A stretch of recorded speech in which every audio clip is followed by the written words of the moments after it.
అని చెప్పు. Register ఆఫీస్నే blind చేసి తప్పుడు రిజిస్ట్రేషన్ చేసింది. అది గుడికి సంబంధించిన ల్యాండ్. ఈ విఆర్ఓ అనేవాడు ముగ్గురి పంచాయతీలోని ఇంతవరకు వర్క్ చేసిన విఆర్ఓ కాదు, శ్యామప్రసాద్ అని. మీరు కావాలంటే ఈ పత్రిక మీడియా మూలంగానే నేను అతనికి ఛాలెంజ్ చేస్తాను. ఒక ఎంఆర్ ఆఫీస్లో ఉంటుంది ఎవరెవరు యా విలేజ్లో విఆర్ఓ అనేది ఈ ఒక్క ఎవిడెన్స్ కాదు నీ బతుకి. మళ్ళీ దెయ్యాలు వేలాలు వదిలించినట్టు అందరూ ఫ్రాడ్ చేసినట్టుగా ఈ హరిచంద్ర మాదిరి అందరి మీద వస్తుంది, అర్చన మంత్రం కూడా వస్తుంది. దానికి ఎక్కువ రాజకీయ రంగులు పులిపేసి అదేదో డైవర్ట్ పాలిటిక్స్ చేసిన తప్పుల్ని ఎదుటో చేసి ఈ హరిచంద్ర అనిపించుకుంటే ఈ జనకు ఇట్లాంటి ఎవిడెన్స్ ఇంకా చాలా ఉన్నాయి. ఇంకా ఉన్నాయి. ఇది ఒక్కటే మెయిన్ అన్నారు.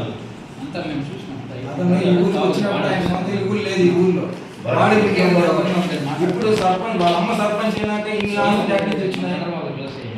ఎక్కడి నుంచి వచ్చిన డబ్బులు ఎంత? సొంత బిల్డింగ్ పక్కన డిబిఎన్ కాంప్లెక్స్, అక్కడ దానిపైన కొంత ఇల్లు కట్టుకున్నాడు.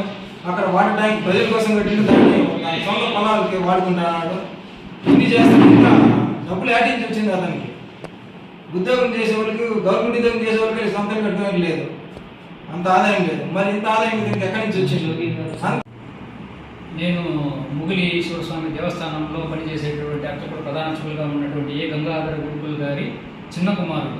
నా పేరు ఏ మంజునాథ్. నాకు ఇప్పుడు నా పైన అలిగేషన్ చేసినటువంటి వ్యక్తి దేవపత్ని మంజునాథ్. అతడు మా పైన ఈ మాకు గుడి భూములు అమ్మేస్తున్నారని చెప్పేసి అలిగేషన్ చేశాడు. ఏదైతే అతను అలిగేషన్ చేశాడో అది గుడి భూమి కాదు, అది మాకు తరతరాలుగా వస్తున్నటువంటి ఆస్తి. కోర్టులో మాకు ఏకాంబరం నాయుడికి కేసు గత 4 ఏళ్ళుగా జరుగుతోంది. దానిపైన మేము అప్పటి కలెక్టర్ గారికి కూడా రిప్రజెంటేషన్ ఇచ్చాం. తర్వాత వాళ్ళే వచ్చి అవన్నీ రిప్రజెంటేషన్ ఇచ్చేసి మాకు క్లియర్గా సర్వే రిపోర్టులు కావచ్చు అన్నీ ఇచ్చారు. అన్నీ అయింది. కోర్టు ద్వారానే మాకు ఆ సొత్తు సంక్రమించింది. ఇప్పుడు అదే సొత్తుని ఏకాంబరం నాయుడికి మేము అమ్మాము. గుడిమాన్యం అని చెప్పి 21 ప్లాట్లను ఇంకో ఏదో చెప్పాడు అతను. ఏదైనా కానీ మాకు ఎటువంటిదైనా సరే మా కోర్టు ద్వారానే సంక్రమించి నేను చట్టపరంగానే అతనికి అమ్మాను. ఇదే ఏదైతే ఎవరైతే అలిగేషన్ చేశారో అతనే నా దగ్గరకు వచ్చి ఇదే సొత్తుని అదే ఏకాంబరం నాయుడికి నేను అమ్మిస్తాను, నాకు కమిషన్ ఇవ్వండి అని చెప్పి వచ్చి అడగడం కూడా జరిగింది గత సంవత్సరము. కానీ మేము ఎవరికి కమిషన్ ఇవ్వాల్సిన అవసరం లేదు కాబట్టి ఇదే గ్రామస్తులు నాతో కూడానే ఉన్నారు, పక్కలో ఉన్నారు. కూర్చొని మాట్లాడిన తర్వాత అతను ఇంత రేటు చెప్తాం మేము అని చెప్పేసి అతనే మాట్లాడాడు. కానీ ఇప్పుడు అతనే అన్నిటికీ రివర్స్గా మాట్లాడుతున్నాడు. కేవలం ఏమంటే అతని యొక్క బిల్డింగ్ ఏదైతే అతను ఇప్పుడు ఉన్నాడో డిబిఎన్ కాంప్లెక్స్, అతనికి నాకు అది కోర్టులో జరుగుతూ ఉంది. దానివల్ల అతనికి ఇప్పుడు అది ఖచ్చితంగా తేలిపోయింది, రోడ్డుకి వెళ్ళిపోతుంది అనేసి. కాబట్టి అతను కక్ష కట్టి మా పైన లేనిపోని నిందలన్నీ వేస్తున్నాడు. వీళ్ళని అడగచ్చు. అందరికీ నమస్కారం. నా పేరు హేమచంద్ర నాయుడు, మాది మూలి గ్రామము.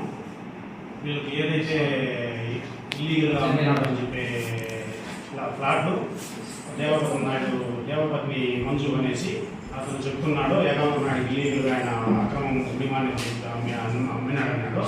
అది వాళ్ళ కోర్టులో సమస్య ఉన్నప్పుడు మాకు ఒకసారి మేము గ్రామస్తులంతా ఒక 4 కలిసినప్పుడు అదే మంజునాథ్ ఈ ఐవరు అర్చక మంజునాథ్ని నాకు 21 లక్షలు నేను ఏకాంబరం నాయుడికి మాట్లాడి నేను సెటిల్ చేస్తాను, ఆ సమస్య నాకు ఇవ్వండి, నేను పరిష్కారం చేస్తాను, ఆ డబ్బులు ఏదో నాది, నేను పరిష్కారం, ఎందుకు మీరు ఈ విధంగా కోర్టులకు తిరుగుకుంటా ఉన్నారు అని చెప్పి నా ముందరే చెప్పాడు.